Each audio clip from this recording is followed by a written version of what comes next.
one of the first questions they'll ask is, what do you do? And so I say, I live. And they say, no, I mean, do you work or what? And I say, no, I just live. We always dreamed about this better life, this better life. We always felt it coming all along, yeah, all along. We got the keys to open paradise, yeah, paradise. Now let's go walking hand in hand. Come on, baby, we can hit the lights, make the wrongs turn right. We can smash the clock, make the pop go rock. With a love this deep, we don't need no sleep, and it feels like we could do this all night. We could do this all night. Yeah, everything is alright. We got the keys to open paradise, yeah, paradise. It feels like we could do this all night. Alright, what's going on, guys? And we are in Door County right now on vacation in this beautiful land, and we are about to catch a traditional pull workout with a little bit of hamstring curls at one of my favorite Anytime Fitnesses that I've been to thus far. And it's my favorite because it has a pretty good array of equipment and a lot of fun things, like a lot of strongman equipment. It's pretty sizable, like it's got a lot of space, it's spacious.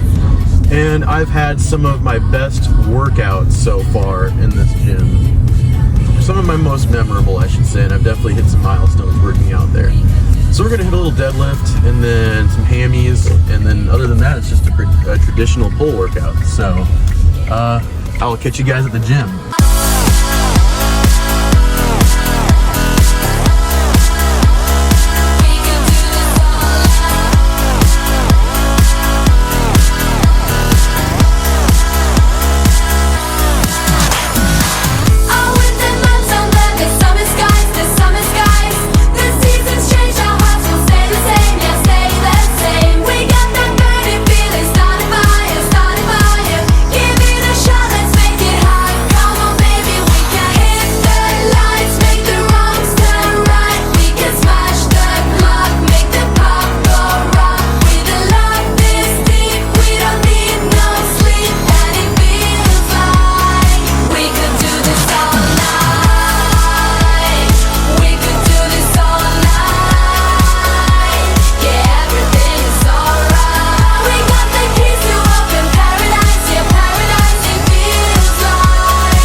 Alright, what is going on, YouTube? And check it.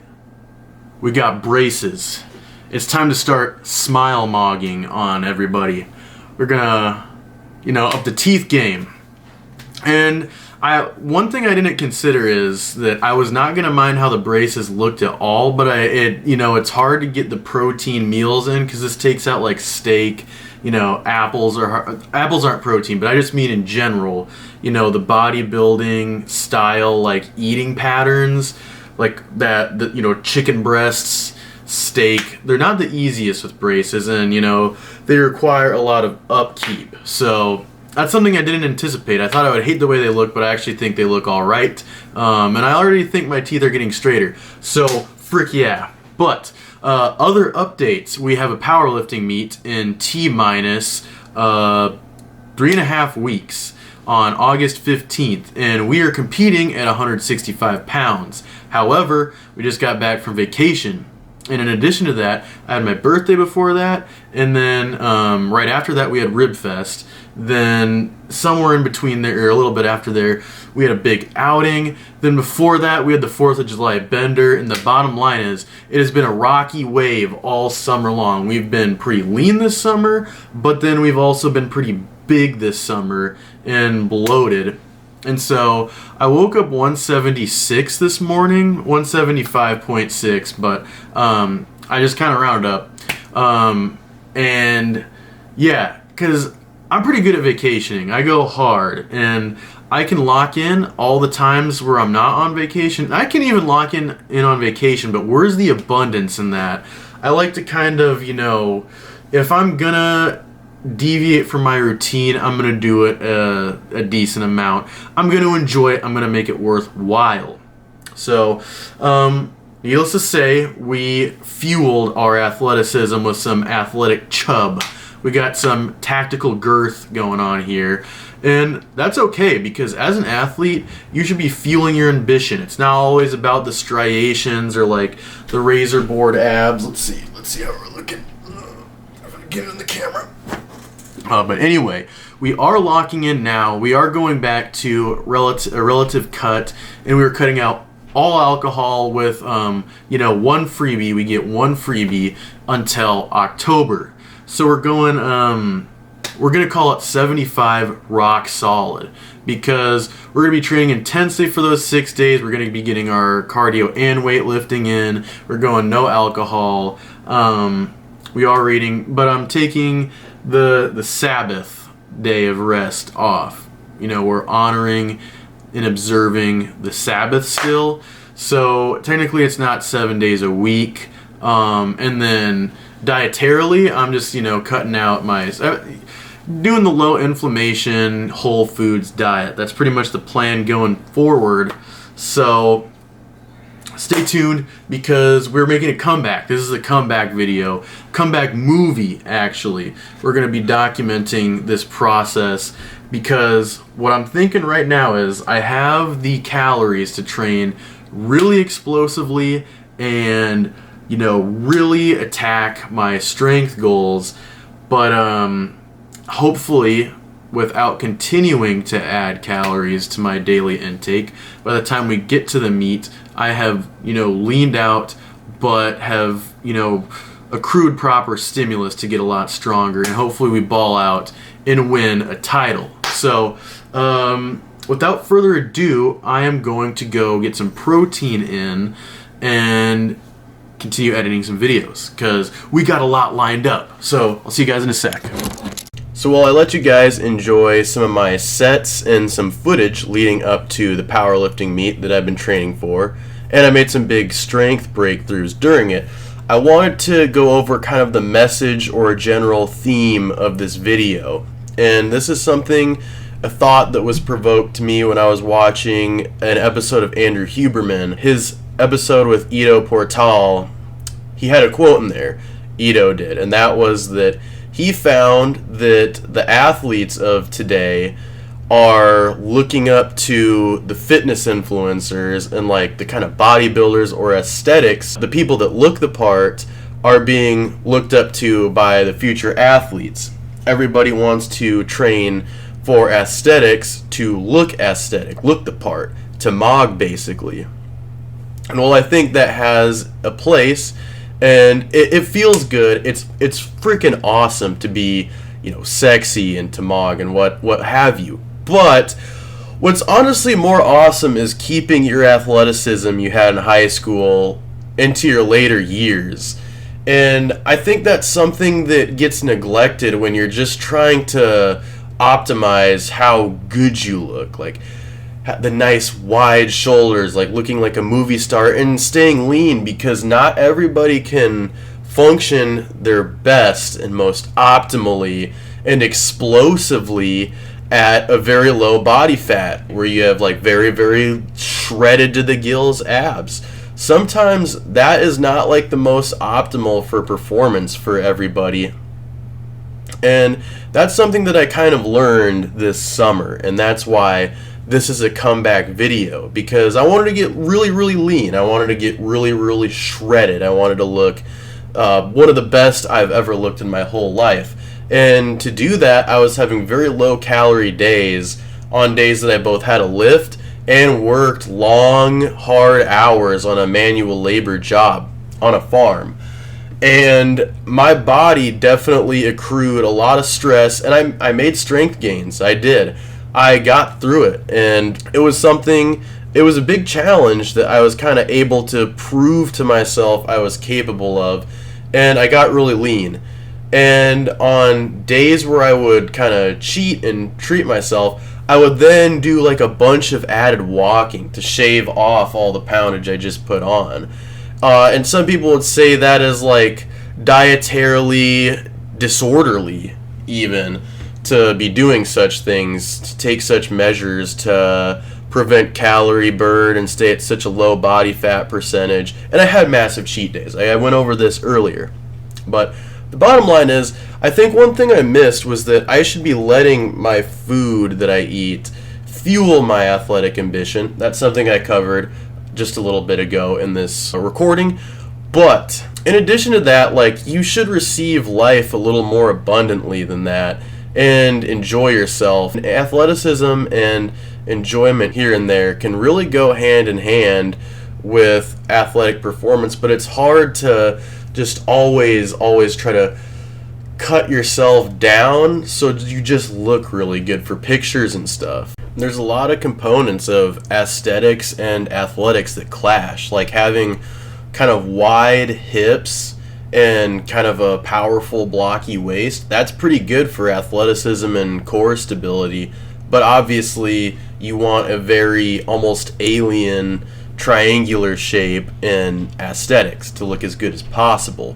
So I'm just saying that when I shifted my focus to more athletic training, didn't care about the steps and all the added cardio just to lean out a bit and look a little better, but instead just used everything to fuel hard athletic training sessions, I still found that I was happy with the way I looked. Was I as sick as before? Definitely not. I'm not trying to argue that at all. But I think it's a fair trade to be more robust and explosive and physically powerful. I think that's a fair trade. So that's the first little message I wanted to talk about and share on here. Stay tuned for the second one that is equally as important and is coming later in the video.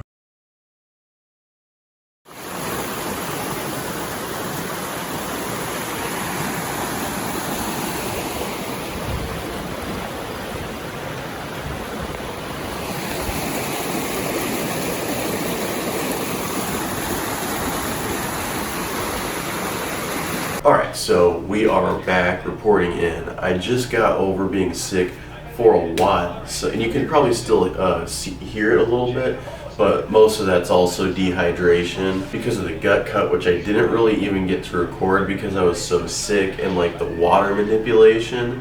I'm also like pretty dehydrated, a little tired, like you can see the bags a little bit. I slept okay last night, had some NyQuil, which was really nice. Everybody loves NyQuil, but at the same time,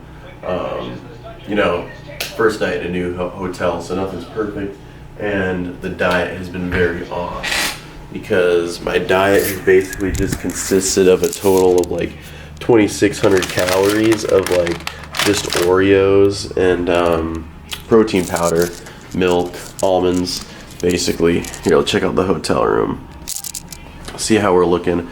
At the end of the day, or like right before weigh-in, which is later, I will do a physique update on the water retention because we're looking pretty peeled now, or we're just like without water, so like the waist is pretty narrow now compared to what it's been.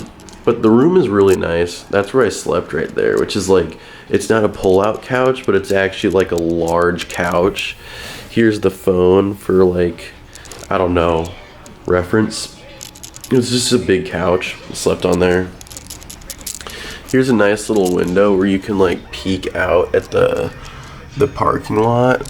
There's the entrance to the hotel right there. Here's another room right here, which I am not staying in. Adventure Time onto TV. And then they got a really nice hot tub here, which I'm definitely going to use today. My plan is instead of actually going without fluid until weigh-in, I'm going to have coffee and I might have like a little bit of breakfast. I might have just a little bit more Oreos or something. I don't really like Oreos that much. And again, I would have vlogged a lot more footage of the actual gut cut and like prep week, but I was sick. Like I basically hit my workouts and got my macros in, and that's all I could muster really. And I edited some videos too, but literally that's it. But that's okay, that'll save time in this video for other things. So the plan for today is I'm gonna have that coffee, then we're gonna hit the tub.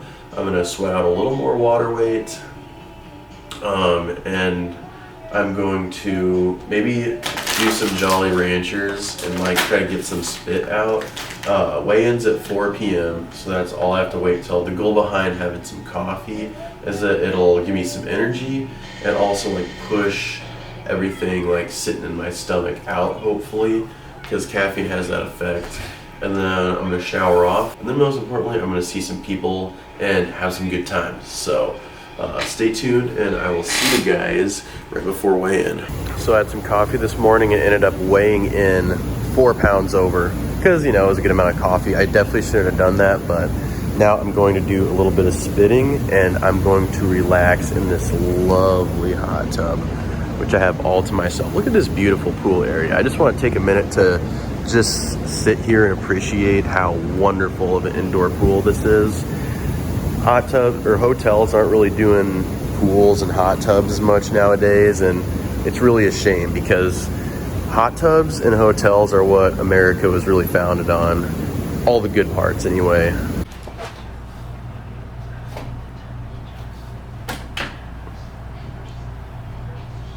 Alright, so we just made weight. Well, we didn't make weight actually, but I weighed in at any time, and we're clocking in at about 163.8 pounds. So we're in the clear now. We're about an hour and a half out from weigh-ins, so all we have to do is just sit tight, and we should be golden. And then we start to fuel back up. So this is the leanest we'll be looking for a while.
couple days after the meet, we ended up going to the Henry Dorley Zoo, which, if you guys didn't know, is one of the biggest or best zoos in the entire world, let alone in America. So enjoy the footage from that while I give a brief recap of the meet. We won our weight class, got a pretty good dot score. I wanted to be able to bench double my body weight, and we failed that tremendously, but we are back on the grind to achieve that goal, and we got our lick back a couple days later. Just hit it on bench casually. But more importantly than the meet recap, I wanted to go over the second lesson I said that I was going to teach you this video.